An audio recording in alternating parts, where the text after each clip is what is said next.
Hello, hello! Happy Tuesday, Tidbit. So since last week we talked about elbow hyperextension, I figured today we would talk about knee hyperextension. So remember, like last week, those of us that hyperextend have to work even harder. But there's a really cool test, really easy test I should say, to see if you hyperextend at the knees. A lot of people don't know. So I'm wearing baggy pants tonight.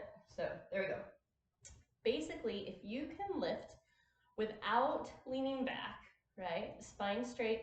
If you can press your leg down and lift your heel like that, see how my heel is coming off the ground, but my leg is staying down?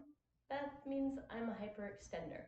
So now don't try. I've worked with people who can't do that, and they're like, how do you do that? That's good. You don't have to work as hard. That's good. So basically what that means, if you can do this, that means your natural tendency in any standing anything, not just yoga asana, but other things, is going to be to hyperextend because it's easiest. You don't have to think about it. You don't have to activate more muscles. So what you want, something I recommend doing is, if you can do this, that means you hyperextend, which means that's not good for your knee or the rest of your joints. Believe it or not, it does affect your hip and low back. It just works its way up.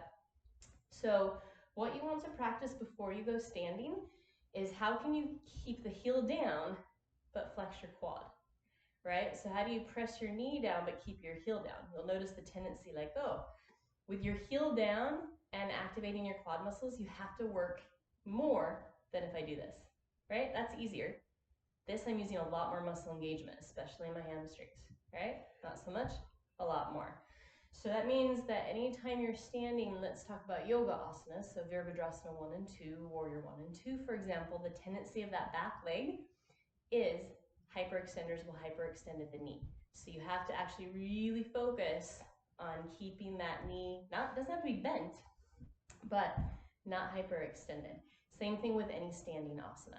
So there you go. Check out if you hyperextend. If you can do this, don't do it. Focus on, work on how you can activate and the necessary physical energy that it takes to actually keep yourself from hyperextending. And awareness is key. So if you can do this and you didn't know you could do that, start paying attention to just standing, to balance postures, asanas, to any of the standing asanas basically, and notice what your tendencies are. Okay, have a great day.